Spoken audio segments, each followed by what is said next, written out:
भक्तों के लिए वे सिर्फ एक देव नहीं बल्कि करुणा, शांति और समर्पण के रूप है। अपने जटाओं में चंद्र को समाहित किए हुए आज उन्हीं चंद्रदेव से जुड़ी सोमनाथ ज्योतिर्लिंग की कथा को जानेंगे। सोमनाथ मंदिर ज्योतिर्लिंगों में पहला स्थान प्राप्त करने वाला पवित्र स्थल है। गुजरात के प्रभास पटन या सोमनाथ पटन में स्थित है। इतिहास के पन्ने में कहते हैं कि सोमनाथ मंदिर का निर्माण प्राचीन काल में हुआ था, जिसका वर्णन ऋग्वेद और भगवत पुराण जैसे पवित्र ग्रंथों में मिलता है। यहाँ से द्वादश ज्योतिर्लिंग यात्रा की शुरुआत होती है और हर भक्त के लिए ये मंदिर एक अलौकिक अनुभव है। 11वीं से 18वीं शताब्दी के मध्य कई बार इस मंदिर को तोड़ने का प्रयास किया, लेकिन हर बार ये मंदिर नए आकार में खड़ा हो गया। तो चलिए जानते हैं कि कैसे सोमनाथ मंदिर की दृढ़ता और प्राचीनता की शुरुआत हुई।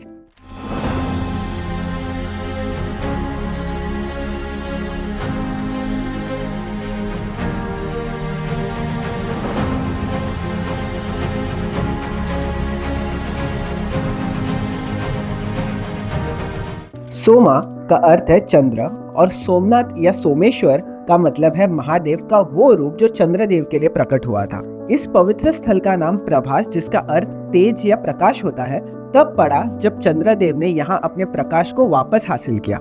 कहा जाता है कि इस मंदिर का निर्माण 4 फेजेस में हुआ था। पहला मंदिर सोने का था जो चंद्रदेव ने स्वयं बनाया था। उसके बाद चांदी का जो लंका के राजा रावण ने बनाया था। इसके बाद सैंडलवुड का जो हमारे प्रिय श्री कृष्ण जी ने बनाया था। और आखिरी चरण में गुजरात के सोलंकी शासक भीमदेवा ने इसे पत्थर से दोबारा बनवाया।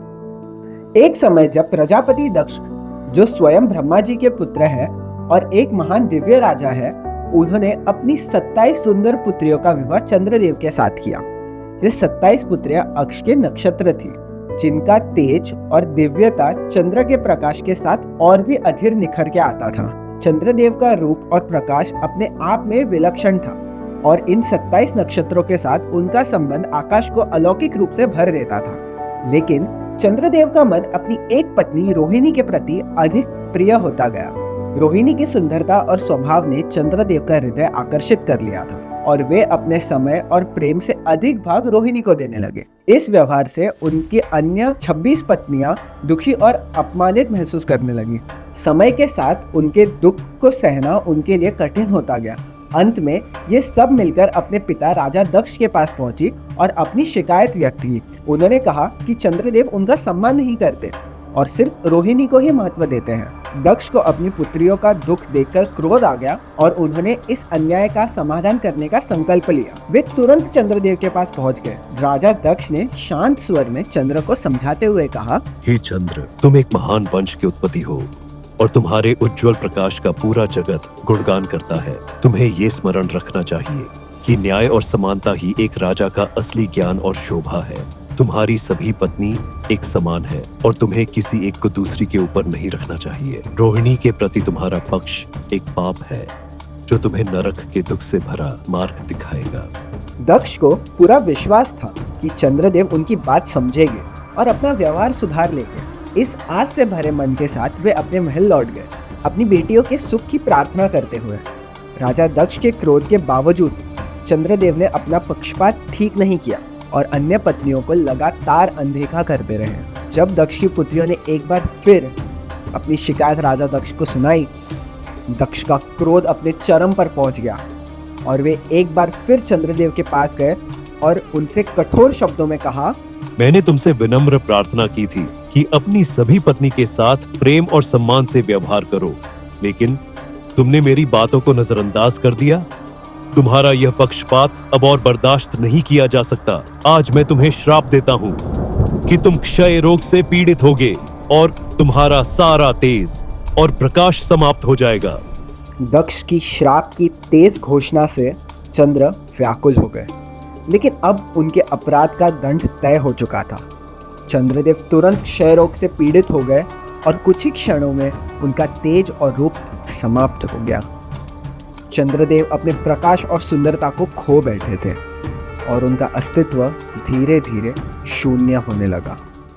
उनकी इस हालत के कारण पृथ्वी और समस्त सृष्टि का संतुलन बिगड़ने लगा। चंद्र के सिकुड़ने के कारण समुद्रों की लहरों का उठना रुक गया। खेत खाली पड़ रहे और धरती पर फसलों की वृद्धि बंद हो गई। तीनों लोकों में भी अशांति छाने लगी और यह संकट देखकर स्वर्गलोक के राजा इंद्र और अन्य देवता ऋषि मुनि के साथ मिलकर परमपिता ब्रह्म के पास गए। उन्होंने ब्रह्मा जी को पूरी घटना सुनाई और चंद्र के कारण सृष्टि पर आए इस संकट का समाधान ढूंढने की प्रार्थना की। ब्रह्मा जी ने देवता और ऋषि मुनियों से कहा, जो कुछ भी हुआ है उसे बदला नहीं जा सकता, फिर भी मैं आपको इस समस्या का एक उपाय दे सकता हूँ। आप सब चंद्र के पास जाएं और उन्हें कहें कि वो एक पवित्र स्थल पर जाएं, जो आगे चलकर प्रभास के नाम से जाना जाएगा। वहां एक तालाब बनाए और महामृत्युंजय शाप का पाठ करे, जो विधि रूप से किया जाना चाहिए। चंद्र को अपने सामने एक शिवलिंग स्थापित करना होगा और महादेव की आराधना में विलीन रहना पड़ेगा। इस पूजा से शिवजी प्रसन्न होंगे और चंद्र को उनके भयंकर रोग से मुक्त कर देंगे। ब्रह्मा जी के वचन सुनकर सभी देवता और ऋषि इस उपाय को अपनाने के लिए चंद्रदेव के पास पहुंच गए। इस प्रकार देवता और ऋषि मुनियों के निर्देश पर चंद्रदेव प्रभास गए। वहां देवताओं ने एक पवित्र तालाब बनाया जिसे चंद्रकुंड कहा गया। चंद्र हर दिन उस तालाब में पवित्र स्नान करते और महादेव की पूजा विधिवत रूप से करते। चंद्र ने कठिन तपस्या की और लगातार 6 महीने तक शिवजी की प्रार्थना में लीन रहे। अंततः महादेव उनकी भक्ति से प्रसन्न हो गए और चंद्र के सामने प्रकट हुए और अपना इच्छुक वर मांगने के लिए कहा। शिवजी के वचन सुनकर चंद्र उनके चरणों में गिर गए और हाथ जोड़कर कहे, हे भगवान, यदि आप मुझ पर प्रसन्न हैं तो कृपा मेरी देह को रोग से मुक्त करें जो मुझे पीड़ा पहुंचा रहा है। मेरे पाप को क्षमा करें। महादेव ने तब चंद्र को बताया कि जो श्राप दे दिया जा चुका है उसे वापस तो नहीं लिया जा सकता, पर आशीर्वाद के रूप में उसका प्रभाव जरूर कम किया जा सकता है। महादेव ने आशीर्वाद दिया कि हर दिन चंद्र का 1/16 भाग कम होता जाएगा और उसके बाद वो तेज उसी तेज से वापस अभी आ जाएगा और ये प्रक्रिया सदैव चलती रहेगी। चंद्रदेव आनंदित और कृतज्ञ होकर भगवान शिव की स्तुति करने लगे और महादेव सोमेश्वर के रूप में उस स्थान पर बस गए जिसे आज हम सोमनाथ मंदिर के नाम से जानते हैं। आज भी चंद्र के बदलते रूप यानी उनका घटना और बढ़ना हमें ये याद दिलाता है कि दूसरों के साथ भेदभाव करना एक पाप है। यह माना जाता है कि जो भी व्यक्ति सोमनाथ ज्योतिर्लिंग की पूजा भक्ति से करता है उसे क्षय रोग, कुष्ठ रोग तथा अन्य रोगों से मुक्ति मिलती है और जो भी व्यक्ति चंद्रकुंड, जिसे अब सोमनाथ कुंड भी कहा जाता है, वहां जाकर स्नान करता है उसे अपने सारे पापों से मुक्ति मिलती है।